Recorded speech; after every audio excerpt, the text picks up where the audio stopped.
Alright folks, we're starting it off in motion as we usually do. The topic of today's video is, are naked bikes going to go extinct with the advent of comfortable Supersport machines?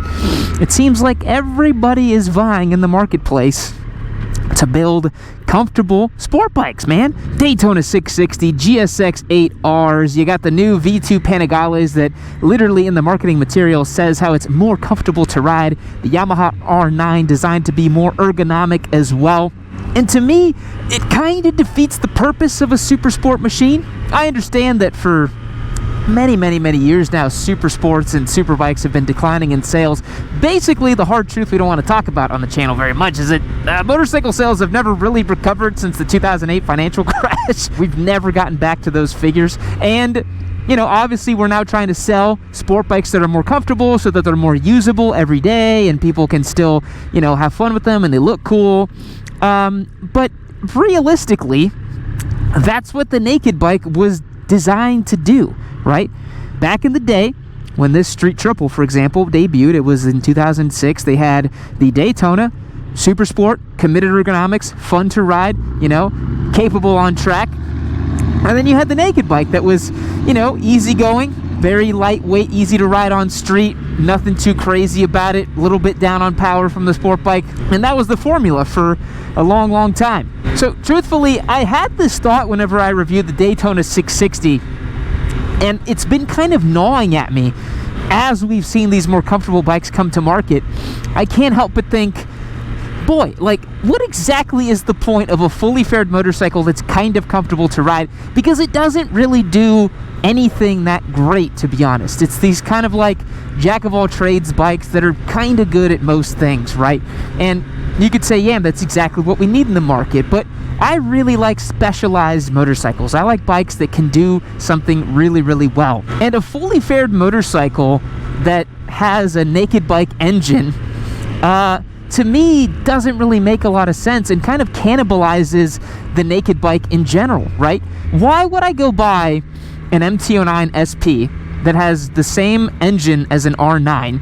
It has a slightly less capable frame, and if the R9 is very comfortable to ride, what exactly is the point of the MT-09 other than a styling exercise, given that it's cross-platform with the same engine and a very similar frame design? I know the R9 frame is different. Yamaha developed a frame for the R9, but come on, guys, it's literally using the same engine mount points as the MT-09 SP's engine, and so it has to mount some similar way to that frame. It's a die-cast aluminum twin spar frame, similar to the MT-09, so it's all going to have very similar setups to it. And so to me, I don't really see the point in having two bikes on the market that, you know, one is fully fared and comfortable and is usable every day, and the other is not fully fared but also comfortable and usable every day. Why are you selling two everyday usable bikes using the same engine? Now, when you put a handlebar on the bike and you change around the ergonomics a little bit and you make them that actual all-day comfortable, I really find these naked bikes to be way more comfortable than those fully fared options that we talked about. You know, I've been riding the Street Triple around a bunch. I've taken it on track. I've been doing a lot of road miles with it as we're conducting our giveaway with it. And I really find it very usable and fun to ride and very comfortable too. So to sell these comfortable sport bikes, to me, kind of doesn't make sense. One thing that is interesting about the comfortable sport bike thing is the fact that they have this kind of like, how do I phrase this? There's a sort of emotional allure to fully fared motorcycles, and I feel it myself too. When I see a bike with plastics that has a proper tail end, like actually looks good, it really tugs on my heartstrings because I'm like, ooh, that's a real motorcycle. That's a proper bike. Naked bikes to me always felt a little kind of like unfinished, a little, you know, rough around the edges, because that's what they were designed as originally. They were these crash street fighters that people had, right? They had the sport bike, they crashed them, they took off all the plastics, put a handlebar, and called it a day. That was the genesis of this entire category, right? The Ducati Monster started that out. The original Speed Triple in the early 90s, I believe, kind of started that out too. It was a concept that, you know, a lot of people didn't understand at the time, but has since grown to be quite nice. And the only downside is, yes, if you're going like 120 miles an hour, there is a little bit of, you know, not so nice aerodynamics that come into play. But truthfully, it's not even that noticeable. You know, I took this street triple on the highway a bunch, and up to 80, 90, even 100 miles an hour, it is completely fine. I think if you're trying to pull massive speeds, you know, 120, 30, 40, 50 miles an hour, which you really shouldn't be doing, then sure, the fully faired bike is going to get you there. But a lot of these bikes are limited by gearing, right? The MT-09 SP in the naked configuration, I think it only tops out at about 100, maybe 140, you know, that's like pinging off the limiter in sixth, right? This street triple, it's got such tight short gear ratios internally that it's not going to see much more than 135 miles an hour, honestly. And so unless the fully faired versions of these bikes are set up to have longer gearing, maybe they drop a couple teeth in the sprocket out back and get them to be real long. You know, one of the things we love about sport bikes is the high revving nature, and getting to use those high revs on track and having that flexibility with the rev band. These new naked bikes don't do that. They have the immediate accessible low down torque, and I really feel like putting that in a fully faired bike, it detracts from the spirit of what a fully faired machine is supposed to feel like. If you ride a classic Japanese 600, you know, the gearing's kind of long. You got to rev it out. You got to really use the machine for what it was designed to be used for. That's part of the experience of the bike. And I'm not saying it's the best way to enjoy motorcycling. I actually do prefer riding torquier machines on road, but the spirit and the allure of those machines was that you had to rev them really high to get the power. I think one thing that's so funny is that motorcycling, it's like a pendulum, right? You know, these comfortable Supersports that exist now, these bikes are basically the same ethos as like an early 2000s FZ6 or the SV650 that had half fairings and stuff. We have like kind of just gone full circle, and we kind of keep going round and round, you know? It's like we want more uncomfortable, cool bikes, and then everybody gets bored of those, and then naked bikes sell really well, and then everybody wants, you know, naked bikes again, and then they get bored of naked bikes, they want fully faired bikes. And I think we're just going to keep going round and round and round until they eventually tell us that we can't sell internal combustion engines anymore, and then we're all going to be very sad. But it's so funny how it just keeps going back and forth between comfortable bikes, non-comfortable bikes, comfortable bikes, non-comfortable bikes. Every generation seems to want something slightly different.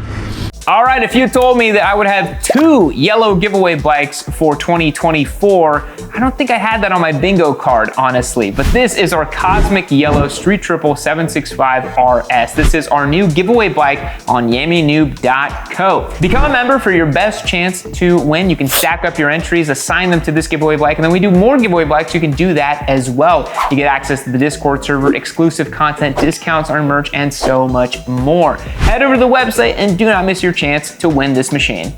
But I do think one of the big differences with this current generation that's getting into motorcycling is the fact that they don't have as much disposable income. And so I understand why they're making the Supersport machines of today, the R9s, the RC990s, the new V2. I understand why they're starting to be more comfortable and more everyday conscious. But, you know, where does it end? Are we going to have hard luggage on our Supersport machines to make them everyday usable and comfortable? Do we really want that? Or do we want specialized tools for specialized jobs? I say we reserve the on-road sport bike stuff for, you know, the touring bikes, the lightweight adventure bikes, you know? We've kind of solved this problem. We don't have to keep laser dissecting every single market to try to eke out, you know, just a little bit more market share. But again, if motorcycling is not increasing the base of sales, then maybe that is what you have to do, right? If we're not finding new riders every year and we're just trying to sell to the same people over and over again, the same 40-something-year-old guy who wants to tug on the nostalgia of his heartstrings of the bikes of his days past, then you're going to have kind of a hard time selling more and more machines. Because realistically, the street motorcycle has already kind of been perfected. You look at like a Versys 650, it's basically a mousetrap, right? And it's the reason why I harp on that bike so much, because it's so boring and it's so like utilitarian. It truly is like a Toyota Corolla of motorcycling. But there's nothing wrong with the Toyota Corolla. It's a fantastic car that gets you from A to B and will run insanely reliably, right? But I don't think that's why we motorcycle, right? If I can use the word as a verb, which, a little tenuous at best. That's not why we do this, right? That's not why we ride. We don't ride to get something that's comfortable and usable and daily and all that. Like, genuinely, in the American market, it doesn't really make a lot of sense to have a bike be your only mode of transportation, because the entire world here is geared around the automobile, right? Getting a bunch of groceries for your McMansion and taking them back, you know, some areas it does make sense to only own a motorcycle, or you may be able to take public transit to do other things. But truthfully, motorcycles are toys in America, and they're kind of built and designed and thought of as such. And so, I don't know, I kind of wish we had more hard-nosed, cheaper options in the marketplace. All the extremely hard-nosed, aggressive machines now are all, you know, $25, $30, $35, sometimes even $40,000 liter bikes, right? A new Ducati V4S, new BMW S1000RR. I mean, shit, I guess that's why it's pretty cool that Suzuki still makes like a sub $20,000 Gixxer that you can go and buy that's got like, you know, 215 horsepower or whatever. I think Aprilia's RSV4 is priced under 20 as well, which is a hell of a bargain. So I don't know.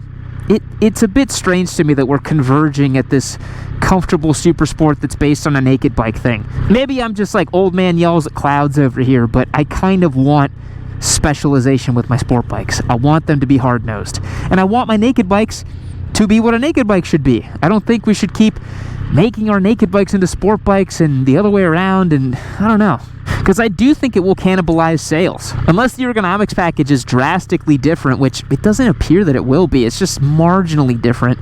You're really just tugging on the heartstrings of people that want full fairings. But yeah, it is funny to me that the Daytona 660 is what really, like, broke my brain and made me kind of, I guess, be sympathetic towards R6 people that were online being like, the R7 will never be an R6. And look, I get it. I really do. I mean, the Daytona 660 is not a Daytona 675. And it hurts me to see that badge on that bike. It does. And to know that it's like, oh, it's comfortable and it's cheap and it's soft-edged. I'm like, no. Make a real motorcycle. Oh, man. But then they make the real motorcycle and none of you cheap asses buy them. That's the issue. That's why they stopped making them many, many years ago, because what the hell are you supposed to do with the $14,000 128 horsepower Supersport machine that's super uncomfortable, right? Because it really just takes a back-to-back test ride. I remember in my first or second year of riding, I was on the Daytona, and I rode my buddy's MT-09, or it was called an FZ-09 back then. And I was like, oh my god, this is so much better as a street bike. I didn't want to admit it to myself, right?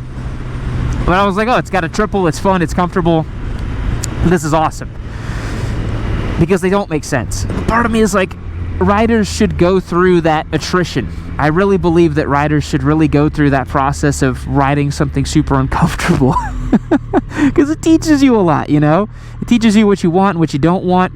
It makes a big difference. Well, boys, I think that's going to wrap up today's video. Let me know if you think the new comfortable sport bikes are going to cannibalize sales for, you know, the new motorcycles that are coming out. Are these comfortable sport bikes really going to just take it to the naked bikes? And are people still buying naked bikes? I don't know. If there's a cool R9 that's relatively comfortable, are they actually going to keep buying naked bikes? I'm not really sure. But at the end of the day, your sweet Papa Yam always has a giveaway bike, and this one currently is naked, and you should get it. Go and sign up. Go to the website, yamydube.co. Make sure you get entered. Catch you guys in the next one. See you later. All right, everybody, time is up. This video is unfortunately over, but head over to yamydube.co while you're waiting for the next amazing Yamydube video to queue up. Become a member, and you'll get access to win this Triumph Street Triple 765 RS. You're not going to want to miss it.